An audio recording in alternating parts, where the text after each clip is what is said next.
Hello everyone, this is CJNovo992 and today, yes, we are back with another brand new video, and right away you'll notice the terrible camera in terms of lighting and sound and everything like that. And do apologise, I'm of course in Germany for the NFL, but I didn't want to let you do and not upload, and I thought, you know what, it's almost ironic, do you know what I mean, because we now have quality off the park, terrible lighting, terrible sound, and that replicates what's actually on the park, which is terrible performance after terrible performance, slow passes, blah blah blah, blah blah blah. So of course you've clicked on today's video for a reason, and that is the fact that we're here to reflect on St Mirren 1, Rangers 1. Now, if I was able to make a preview video yesterday, if I wasn't travelling and flying and stuff like that, I would have actually spoke up and given St Mirren at home a lot of respect, because I think what they've done this season in terms of the win-loss ratio and everything at home is tremendous. They are a big side, they are doing well, and I think Mr. Robinson has got them performing very, very well. Some of the results they've had this season has been excellent, beating Celtic, etc, etc, now getting us to drop points. They are a difficult side, and I'm taking nothing away, I'm giving a lot of respect to the opposition, but at the same time, ladies and gentlemen, you just look at this Rangers team and it is copy and paste. You know, I was thinking about what to do with this video, and I've only got my hat on. Oh, should I go get my hat? Where's my cap? Where's the cap? Where's the cap? Should we do the cap? I don't know. We'll just continue rocking it through. I do apologise, it's not the usual standard of the video, but I was sitting back and thinking, I could literally take the St Johnstone game, the Livingston game, the Dundee at home. Remember we bet 4th in the Championship, Dundee. Remember we limped over the line to beat 4th in the Championship, Dundee, 1-0 at Ibrox. I'm thinking to myself, instead of sitting here doing this and putting you through what is, again, terrible quality all around, and I do apologise, I could take any of those videos, edit out the name, and re-upload them, and it's the exact same story, because we do not change anything. We don't swap any. We have not done anything different. It is the same tried and failed formula. It's not tried and tested, it's tried and failed formula every single game. And yeah, these results aren't a surprise to me anymore, ladies and gentlemen. It genuinely isn't. It's what we've came to expect. When the full-time whistle went, I went, yeah, that's what we've came to expect. That's what the board has shown us, the Rangers fans, that they are actually willing to accept, because it's now not reached the point where there's changes. It's long gone. People, there's another 2 points just racked up and flung away in terms of league. It's November. People, we keep hearing about excuses and everything, but if you want to combine our starting 11 value to the St Mirren starting 11, you'd be genuinely embarrassed to even dare mention injuries to this football club, because there is more than enough quality on that part to get the job done. And one, they aren't performing and playing to their standard, because they look like us, if I'm honest with you. They look like they are fed up and everything like that and all that as well. And two, the manager isn't doing his job of getting the best out of these players. We are failing in every facet of our football club, from on the park to off the park to in the boardroom. Every facet of this club is failing, and I think that's the correct word to use. I do apologise if it isn't, but there's not too much I'm going to actually break down in terms of the game. In fact, I'll tell you a funny story, and I swear to God this is true, right? So I was sitting down watching the game. I managed to find a place that was showing it. So I sat down, I was talking to this kind of elderly gentleman, if he doesn't mind me saying. He's actually a German guy, and he was kind of talking blah blah blah, like, oh, what team you like and everything. I was like, Rangers, and he was like, Rangers, yes. And this is honest to God what he said, right? And the story kind of makes sense if you give me a couple of seconds. Yes, what was it he said? He said fast, strong side. And I went, you've not seen them in a wee while, big man. He must have been watching us last season and seen us versus the Leipzigs and everything like that, the Dortmunds. That's probably the Rangers he's got in his mind. And I just thought that was quite ironic that I sitting here hearing that and then having to sit and watch the same guy watch the team, and at half time he actually got up and left. He wasn't going to stay for the full game or anything anyway, but he got up and left, ladies and gentlemen. And that's a true story. I sat and watched the game with a guy who photo or something, and in 45 minutes it was like, oh, kind of like that. And again, there was a wee bit of language barrier, so I'm not 100% sure his full description of the Rangers team, but he wasn't impressed. And we've just became numb to it. I'm used to us looking a shell of our side. I'm used to watching us play tactics that do not work in Scottish football. We are a slow, passive, controlling side. And the second, and I mean the second we relinquish that control for a second and the opposition takes the lead in the game, we look utterly lost, and our entire tactics and formation Disney work, and then we panic and just start hitting panicking crosses. Again, we're not a side that's built to attack and go forward and score goals like a Celtic. That's why they got on the amount of goals. People say, oh, they're lucky they scored that. No, they're no. That's because that's in their DNA, that is in their formation, and that's in their style of play to go forward and score. That's why they've always got a goal in them the last 5 minutes. We've not got that in our team. We have done the tricks for the circus. We have ripped the individual creativity for the squad. We have ripped the physicality and the fitness that was built under Gerrard and Michael Beale and co for years in this squad, and we went to a more European style, and the teams in Scottish football are just sitting watching us like that. I'm not coming out. I'm not going to press you. Because we're built on patience with the football and waiting for space. None comes when you go to the St Johnstones, the St Mirrens, the Livingstons. These didn't happen. The only teams we've been successful against has been the likes of Aberdeen, Hearts and everything recently, because they actually come out and attack and leave gap. As soon as that gap isn't there, we are clueless, and that's when again I get my issues and problems where people say, aye, but if you look at the injury list and everything like that, Gio's right. And why I got so angry last week when the press conference after St Johnstone, which should have been, let's be honest, that should have been it, when we got told injuries and that are to blame for the poor form. I got really annoyed at that because I felt like they were just taking advantage and sticking the middle finger up straight into my face and treating me like an idiot. That isn't our issue, people. That isn't our problem. It's quite clear to see what our problem is on the park, and the manager's got his biggest hand in that is the players, and that it's a failure all around. And aye, so there's no surprise, but I can't sit here and tell you I'm not frustrated, I'm not annoyed, I'm not disappointed. It's not put a dent on what was supposed to be my joyful holiday after 6 years away and constantly diving into the channel and breaking down.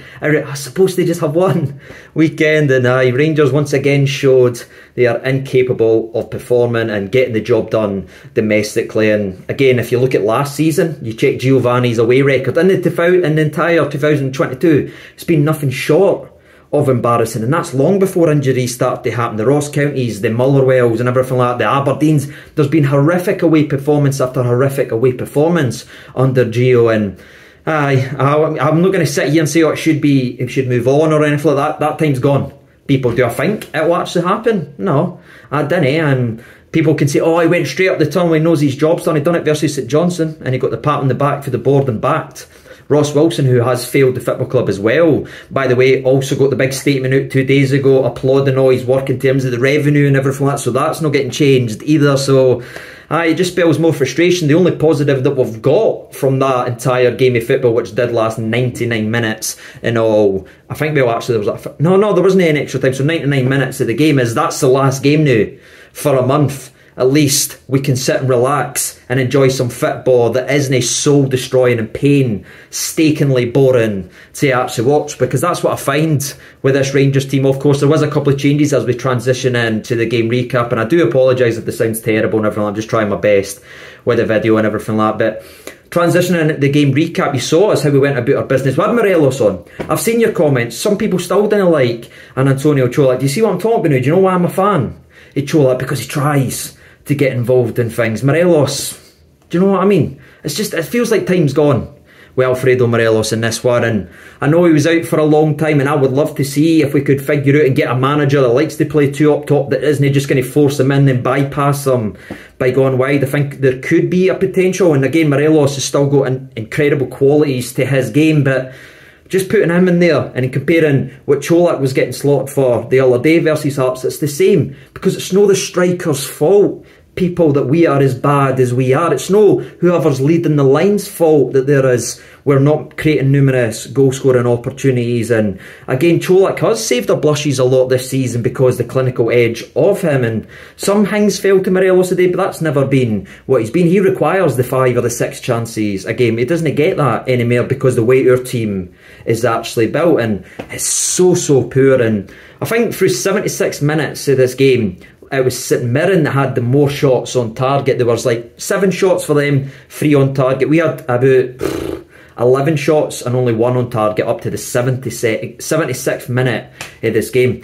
It's genuinely embarrassing, ladies and gentlemen. And I'm going to kind of skip over a couple of things because there was moments. I mean, Tillman had a great wee nutmeg, opened the body up, and then he tried to roll it into the corner. It went just wide. Scott Wright had a good little run as he beat 3 people after having a header that was well saved by the goalkeeper as well. But his shot went wide. So there was a couple wee moments in the first half, but when the first half went back, you just kind of sat back in your seat and you went, oh man, this is just painful. There's no guts and aggression and ruthlessness and rampant. Remember that? Remember all the words we heard under Gerrard, what he was wanting to build in this Rangers team? There's none of that anymore. We are slow, so slow and passive. It is painful to watch. And you come out the second half thinking to yourself, right, there need to be some changes. Kamara came off at half time, probably 45 minutes too late, if I'm honest with you, because it was another performance where the game passed him by. He had several opportunities to shoot as well, by the way, he didn't. But again, the last shot he done was against Leipzig, and I don't think he's ever going to shoot again because he can't top it. But that's what's annoying me, man. The players that's getting the balls in the right position are boys that aren't strike-minded or attack-force-minded players. It's so infuriating. We put these boys in the positions and everything like that instead of building towards a Morelos, building towards a Chola, letting them be the focal point. We try and keep all this pretty football, and it's just so hard to actually watch. And I did say try to play pretty football because it's anything but pretty unless you're a Celtic, a St Mirren fan or a fan that doesn't like Rangers. You'll be loving Geo Ball right now, and I've let my voices be known for a long time what I believe about Geo Ball and where it's actually taken us, unfortunately. Again, I didn't want to be saying this, people, but you know, I have to. There's no point me sitting here lying to you and cheerleading, making excuses and hiding like the board behind excuses. I'll never do that. I always tell you what my opinion is. And I've seen somebody comment saying, you'll not be getting any more videos with Rangers or anything like that. That's never bothered me, people. I didn't chase anything, you know what I mean? I'm not chasing to be in this. I didn't want to be in the press rooms and everything. I like being who I am, and I can sit here and have a conversation with you. Me and you's built this, right? And nobody else has built it for me. I'm not a company or anything like that. There's no money behind me. I've always just been honest, and I'll always continue to be honest, whether it does take opportunities away from me, which I don't think it will, or if I'm honest with you or anything like that. But again, it doesn't bother me. I'm not sitting here going to copy and edit what I say in case something doesn't go right in the tin, because there's no point. I'll always be honest, people, and I've let that be known over the last couple of weeks. Very, very disappointed in every aspect. And then in the second half, again, apologies, I know the video's terrible, but I'll try and keep it short. Second half starts about as bad as it possibly could start. Morelos gives a silly foul away. Honestly, I feel like I should just sit down right here, but he gives a silly foul away. It's then a ball in. Leon King doesn't do anywhere near good enough with it, and the wee lad, he just gets beat. It's horrific defending. Again, I'm not going to go into too much detail because I know the audio is going to be terrible and I have no idea what this video is actually going to look at, but Leon King doesn't do enough right here, and it was another hard display to watch for the young man. And obviously it's never nice to say that, but we know why he's playing, because we have no one else. We're thrusting a young laddie who isn't ready into a Rangers team that's struggling and void of confidence.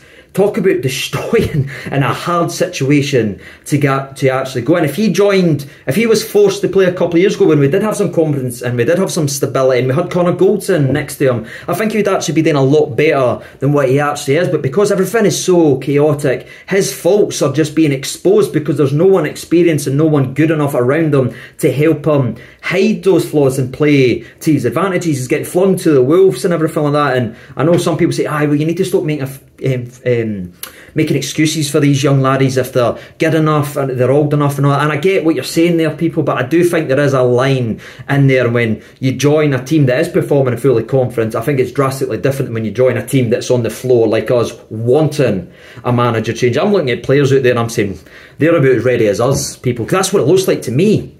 Anyway, I don't know if you agree with that one, but Leon King ends up then getting a very serious knock and ends up getting stretchered off, so fingers crossed the young lad, again I'll try and come back a wee bit, I'm trying to see where I am in the camera, fingers crossed big Leon King is actually alright as well. By the way, it doesn't look good and it's never ever nice to see, so fingers crossed it's nothing too serious. But then, again, what happens? Ryan Jack has to come on, he's just back from an injury and that as well, and then we're playing two centre mids, Lundstrom and James Sands as our centre-backs. There's no physicality, there's no spine in that Rangers team. And we have created a couple of opportunities in the last 15 minutes, including the penalty. Can I speak very briefly about the penalty, by the way? How on earth has Ryan Kent been booked for that? Are you serious? Like, there's not one person on this God's green earth that looked at that and thought that was a dive, but thank God for VAR, because that there is a shambles, and it just highlights how horrific this officiating. He booked Kent for that. Anyway, he goes over to VAR, and of course it gets overturned. Upsets Tavernier in the 84th minute of the game, puts it away, brings us back into the game. It's now 1-1, and because of the lengthy injuries and everything like that, there ends up being 9 minutes added on, and we have to be puffed. Ryan Kent done one nice little turn when he cut inside the box, had a shot that was well saved by Carson, and then it was deflected away after Tavernier had a shot. I think Jacko had a header in the last minute where, again, I need to walk away from the camera for a second here, lads. I'm coming back. In swinging corners, can we actually start doing them? Because if you look at this header for Jacko in the 98th minute of the game, all the pace it took away from it because the ball's swinging out of the ball. If that's coming in, if that's getting swung in and he meets Jacko there, he's able to take the power for the ball and direct it, but he's actually having to generate the power and everything himself and get it across, and that is what out-swinging corners do. I'm sick to death of talking about it. I say to myself when I was setting this camera up, CJ, this is going to be terrible. I didn't call myself CJ, I just done that for your benefit. Or dare? I don't know. Answers on a postcard. I says, the sound and everything's going to be terrible. Don't sit here and talk about out-swinging corners, but look in the 99th minute or 98th minute of this game. Corner, out-swung, Jacko's going to generate all the power. It's gone away for the goalkeeper. He gets on target, but again, it's pointless. And aye, that's it. Full-time whistle, 1-1, more points dropped for Rangers. Another poor performance, another performance where once again there is no tactical changes. We are only going to play this way, people, and unless there is changes that happens at this football club, just get used to it. Because if there's anything to ever suggest, it doesn't matter who comes back into this team, the Lawrences, the Goldsons, we are going to play the exact same formation that the SPFL teams have figured out. Do you know what I mean? Doesn't matter who comes into this squad. I will have wee individual moments, but then we're doing what we used to laugh at Celtic under Neil Lennon. Remember when I used to sit and I used to break them down that year, and I says they've not got any tactics, they've not got any real formation. They're relying on Edouard, they're relying on these boys, the boys with individual quality to get them over the line. That's new what we're doing, and when we bring these players back, we will be relying on the likes of the Lawrences, the Tillmans, and everything like that, because we do not have a formation, or a shape, or a tactic that gets us over the line and creates numerous big chances in a game. It's just suited to the teams in the SPFL, and it must be the easiest job in the world to scout a Rangers team. But aye, that's all I'm going to say, ladies and gentlemen. I do apologise about the quality and everything. I think I've said that a couple of times, but I'm kind of rambling now. I'm frustrated, I'm disappointed, but am I surprised? No.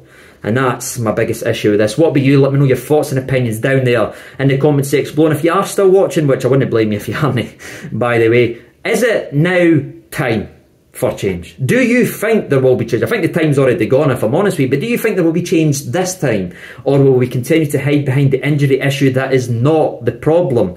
Our formation and the way we go about our business and what we're asking of these players is exactly what's wrong with this club. Because again, just look at your starting 11, look at your wage budget compared to them, and use the same mindset and the way they went about their business in Europe where they can't compete and everything like that. That's where my frustration is. That's my opinion. But again, it's never about me right here on the channel. Let me know if I'm wrong. Shout me in the comment section below, and you can roast me for how bad this quality and that is. I mean, you could take the frustrations out of me if that makes it better. But aye, that's all I've got to say, ladies and gentlemen, boys and girls. I've been CJ92. Thank you so much for watching. I will be back in a couple of days. I'm going to go to the NFL tomorrow and watch my long-time hero Tom Brady. It's bucket list stuff, so I'm genuinely excited about that. But I'm not going to be honest with you and say that result hasn't frustrated the life at me and took something away for this Saturday. But we'll move on from there. And aye, that's it. Until the next video, as always, thank you so much for watching. All the best, and bye-bye.